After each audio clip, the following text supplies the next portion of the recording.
Hello dear candidates, welcome to Bio Classes Online. Today we are going to discuss about the Mendel's monohybrid cross or simply the monohybrid cross. A cross involving a single pair of contrasting character or a cross where a single pair of contrasting character is taken under consideration is called as a monohybrid cross. As we know, Mendel selected 7 pairs of contrasting characters for his experiments, and all these 7 pairs of contrasting characters were used to carry out the monohybrid cross.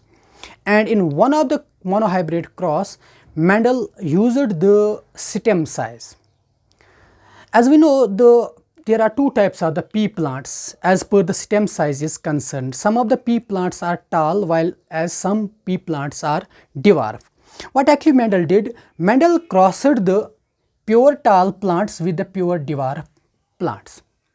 And all the male reproductive structures, that is the stamens, were removed from the tall plants. Thus the tall plants acted as the female plants, while as all the female reproductive structures or the pistils were removed from the flowers of the dwarf plants. Thus the dwarf plants acted as the males.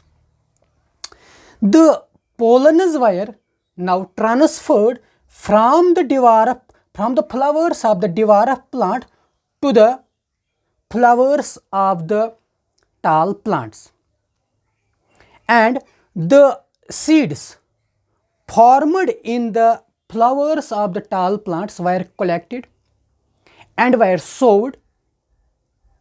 Now the plants which grew from the seeds were all tall, and these plants constituted the F1 generation or first filial generation. The term F1 was given by Bateson. The second setup which Mendel carried out, or the second step which the Mendel did, is that Mendel allowed these F1 plants to reproduce by means of a self-pollination. Again, the seeds were collected and were sowed, and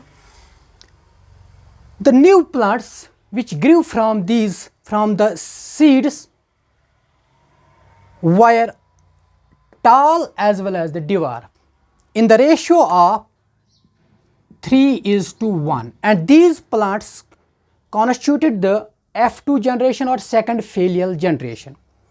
So initially Mendel crossed the pure tall plants with the pure dwarf plants, and he got the first generation he got all the tall plants, and once the tall plants were allowed to reproduce by means of a self-pollination, Mendel got both the tall as well as the dwarf plants in the ratio of 3:1. And the third step which Mendel carried out, he again allowed the plants of F2 generation to reproduce by means of a self-pollination. And once he allowed the F2 generation plants to reproduce by means of a self-pollination, the dwarf plants of the F2 generation produce the similar types, that is, they produce the dwarf plants, and while as 1/3 of the tall plants produced in the F1 plants gave rise the tall plants, rather we can say they gave the similar types. So we can say dwarf plants are the true breeding plants, or they are the pure dwarf plants, and while as 1/3 of the tall plants which give rise the tall plants are also the pure tall plants, while as 2/3 of the plants of F2 generation just behave like as the F1 plants. That is, they produce both the tall as well as the dwarf plants in the ratio of 3:1. As you can see here, that these tall plants, once they were allowed to reproduce by means of the self-pollination, they produce the tall as well as the dwarf plants in the ratio of the 3:1. Again, these tall plants, once they were again allowed to reproduce by means of a cell pollination. They also produce the tall as well and the dwarf in the ratio of the 3:1. So we can say that these 1/3 of the tall plants produce the similar types, that is they produce the tall plants. So thus these 1/3 of the tall plants of the F1 generation are the pure tall plants, while as 2/3 of the F2 plants behave just like as an F1 plants, that is they produce the tall as well as the dwarf plants in the ratio of 3:1. And finally, what the Mendel did, Mendel carried out a reciprocal cross. Mendel carried out a reciprocal cross. A cross where the sex of the parent plants is reversed. Initially, Mendel used the tall plants as the female plants and dwarf plants as the male plants. But the next, in the reciprocal cross, he changed the cross of these, he changed the sex of these parent plants. Now he used the dwarf plants as the females, while as the tall plants as the male. So what he got the similar type of the results as he got in the initial cross, where the pure tall where the tall were used as the females and the dwarf were used as the males. And the initial cross where Mendel used the tall plants as females and the dwarf plants as the males is called as an original cross. And the cross in which the sex of these parents was reversed, or rather we can say the changed, is called as the reciprocal cross. In a reciprocal cross, Mendel got the similar results as he got in the original cross. So this was about the Mendel's monohybrid cross. Now coming to the results which the Mendel got from the monohybrid cross. Mendel proposed that some things were passed unchanged from the parents to the offsprings through the gametes over the successive generations. Mendel called these some things as factors, and according to Mendel, each character is controlled by two factors. As we now know that these factors are nothing, these are the genes, and the term gene was given by the Johnson, and the two factors are the alleles of the gene, that is the alternate forms of the gene. So the second point regarding the monohybrid cross is that in a reciprocal cross, Mendel got the similar results. The third point regarding the monohybrid cross is that F1 plants were not the intermediates, while as F1 plants were showing one of the character of the parent plants. And in F2 generation, both the parental traits were expressed, as you can see here in this example, both the parental traits, that is the tall as well as the dwarf, were formed.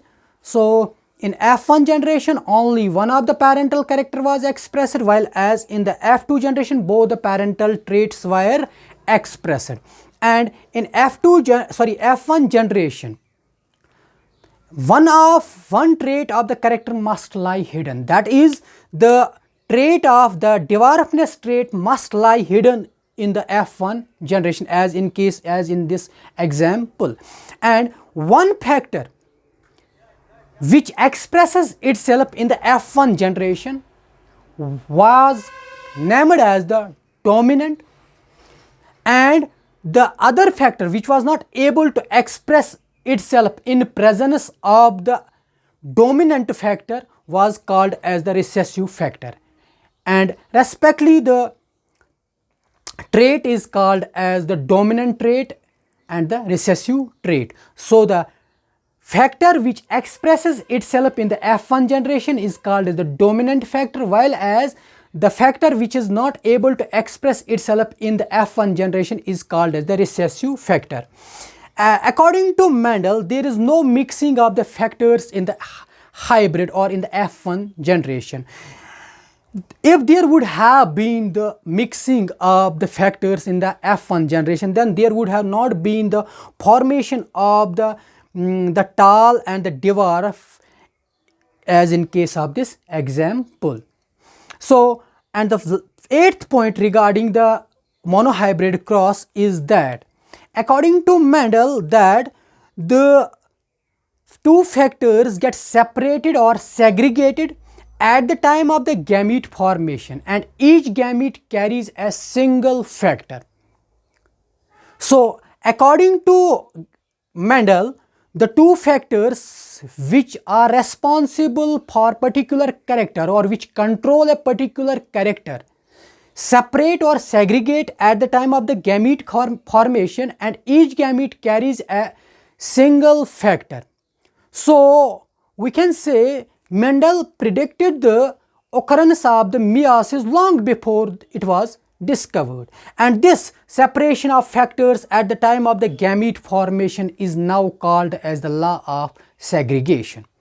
And as you know now, the Mendel got the ratio of the dominant versus recessive in the F2 generation, that is the 3:1 ratio. But this ratio, that is the 3:1 ratio here in case of this example, is the called as the phenotypic ratio, is the phenotypic ratio, because phenotypic means or phenotype means the physical appearance. Here you can see here in this example that Mendel got the tall and dwarf in the ratio of the 3:1, but once he allowed the F2 generation plants to go for the self-pollination, in F3 generation Mendel got the dwarf plants produced the dwarf plants, one-third of the tall plants